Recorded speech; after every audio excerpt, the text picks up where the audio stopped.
Espada. Okay, kabayan ako gay, hindi pa nakakapagluto niyang gayang espada. Sariwa gayan.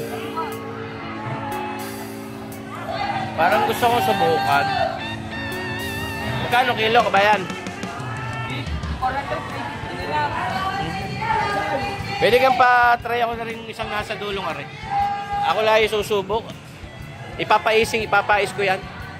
Pinais na espada, pinais. Babayatin na. Okay, bahala ka na diyan. Bayan. Sino ka rin mga kasagpi mo? Nasa likod mo? Ah, pinsan. Ay, yun, yung magandang babaysot na yun na nagtatago. Asawa na rin. Ay, bagay naman, ay pugi. Oh, di ka. Ayan pala gayan. Ginagay. Sariwa gayan. Di parang kadali-dali mong ginayon. Nandiyan naman dali yun. Anong galing ko din eh? Ay, ayaw ko niya yung ulo. Ako'y natatako sa itsura parang alien. Kasagad mo na rin. Bahala ka na kabayan. Oh. Ayun. Oh, yan. Huwag masyado mahaba. Sige pa. Yan, okay na yung kakahaba. Yan. Masarap yan na. Ako'y nga ngayon magluluto na yan. Oh. Sige ha. Hindi matinik yan. Baka ako'y mabitig. Date lang naman na rigid na. Yun. Espada. Ano pa ibang tawag diyan? Laying. Sa? Laying. Laying. Huwag mo na isasama yung pinakamaliit na buntot. Na. O, putulin mo na. O, hatiin mo yun, hatiin mo. Masyado mahaba. Yan. Yun. O, laying. Espada. Kanino kayang espada ito? Kay Prinsipe Amante. Nang lilipot. Yung naiputan ng ibong Adarna, yung gayon. Naging bato. Are, bibili din ako na re. Are, pasit lambor na re. Magkano kilo na re? 560. 560 ang kilo. Bigka mura-mura sa akin bago sa iba'y mahal. Ay suke. Ay sus, kaya baka sabihin ng mga viewers binabarat kita. Oh, hindi naman ako nahingi ng presyo, ikaw nagbibigay. 560, tapos bigla mo sasabihin ng 480 na lang sa akin. Ay ano yun?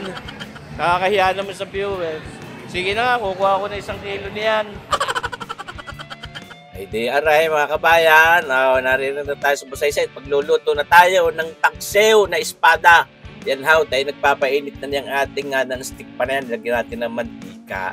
Magandang gamitin yung mga gayang non-stick pan at nang sa ganun hindi nagdi-dedicate pero luma-luma na rin, hindi na rin karikit. Ito yung ating espada mga kabayan, nilinis pa rin natin yan. Ating binaakbiang ang papagat, ating ibinabad yan sa asin at pamintang yan. Ipiprito muna natin yan.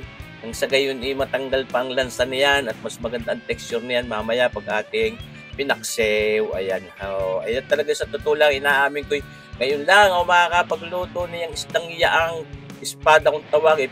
Ano bagay pag makikita ko sa palengke parang ako natatakot sa itsura. Yung ulo parang parang alien mate. Yan.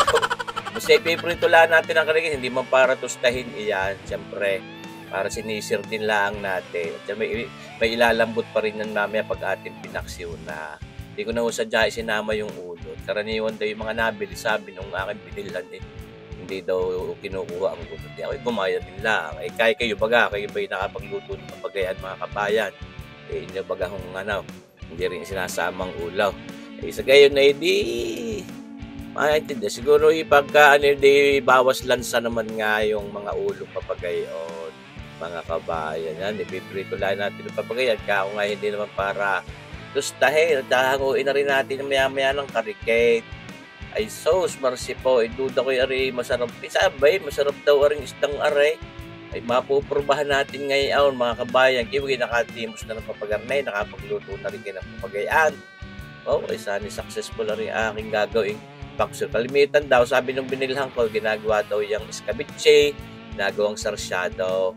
Pero ang naisipan ko yung garne, paksiw yung ating mga luya, bawang, siling haba, sibuyas na puti, pamintang buo, at saka may duwag-duwag pa din. Kaya nagpapakulo niyan tubig din sa ating bagong wokpan na yaan. Ayun. Talaga namang inamain ko dun sa Japan na live selling, yung kay Pias Japan Surplus. Shout out sa iyo, Pias Japan Surplus, at ginagamit na rin Bukbang na rin, nabili ko lang ng 400 daw. Yan, nilagay na natin ito ating pinagbubukinaan at siyempre para makuha natin yung flavor ng mga pampalasang yan. Ating inaangang ng karigate bago natin ilahok ang isda. Lalagyan natin ng asin, ayan sa nakita ninyo. Mga kalahating kutsarita lang muna at tansyahin muna natin ang paglalagay ng paalat dahil yung ating isda ay may alat na yaon bago natin ipinrito. Bay, sino ka naman naglagay naman ng isda eh? Kaya naman eh. Sus, marsipo tawarin. Hindi ko na-video ha yung paglalagay ko. Mga kabayo, pasensya na ho. Kasi kaya hindi naman nasuman niyan. Eh, may susuot din, sisiyot din yan. Hindi yan, nakalagay na ho yung ating isdang espada diyan sa ating pagpapaksiw na yan. Ating babalik-balik para nang sa gayon. Eh, balanse ang ang luto niyan at talagang maganda ang pagkakapagluto natin. So, marsipo tawarin. Ay, tagayaya na agad ang sarap mga kabayan. Ika ko nga sa inyo ay pagka mga papagay ang luto. Ay panalong panalo dahil hindi nakakaumay lalo't may karikit na asim yan. Pero ayaw ko din man napaka-asim niyan. Lagyan pa rin natin ng 2 buong siling habang pang adorno. Ito ating lagyan na ng paasim. Ang ginamit natin ay red cane vinegar sa inyong nakitang yaot. Yan muna pangin natin din. Hindi muna natin nahaluin. At sabi ng nanay ay bago mahilaw ang suka. Hindi nasunod lang naman tayo. So, marsipaw. Ay tunay namang aring sasabi ko sa inyong aray, masarap na pang ulam. Duda ko, masarap ding pulutan. Kako naman. Oh, ay, kuto ang yan. Papagayayan. Maya-maya ng karikiti ating haluin na at ang mapabulakan nga muna natin yung suka at baka daw maglasang hilaw nga. Ayan, okay. Magaling na yung nasunor kaysa nasuway. Di ba gahaw? Oh, magandang kasabihan niya, magaling ang nasunor kaysa nasuway. Ala, ay sige. Oh, pinangang lang natin sa dyan, pinakita ko kung gano'ng katagal lang ang ginawa natin pagpapakuto diyan sa ating sabaw na yan na habang may suka. Di muna natin sadya hinahalot. Ngayon, hahaluin na natin. Duda ko na may luto na yung sukang yaw. Oh. Ating babalik-balikin din papagayt habang ginagawa ko bagayaan mga kabayan. Gusto ko mag-shoutout. Nakikisukoy, makikishoutout doon. Kabayang Fox Badong ng Toronto, Canada. Shoutout sa kabayang Mira Chris 7193 ng YouTube. Yan taga Buhik, Camarines Sur, sa Bicol. Kabayang Mira Chris 7193. Shoutout din kay kabayang Milagros Panaligan ng Batangas City. Yan, kay kabayang Ariel Cunanan. Kay kabayang Manny de la Cruz ng Novaliches. Oh.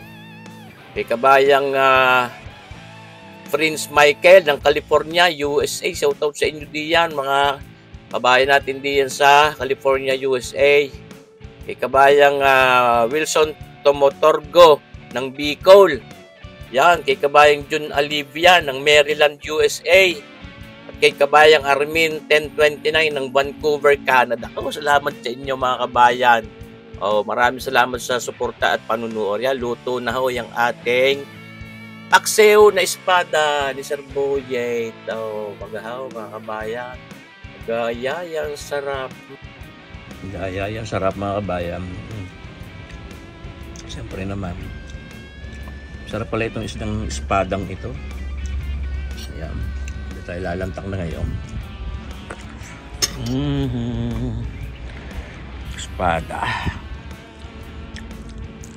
Siyempre, sa oras na ready, nagsasapin. Ayan may mga kasamaan ng niluto din natin ating pusit, squid and shiitake mushroom. Tsaka may kasagpi pang blue marlin belly. Alam na, kung nasasang na rin kapagay, di nasa sa hapag na lantakan at barikan. May player na. Yun na nga bubuksan na. Buksan na. Ating paring Richard Chodoro. Ayan, naka-Sir Boyet. Luma na yan.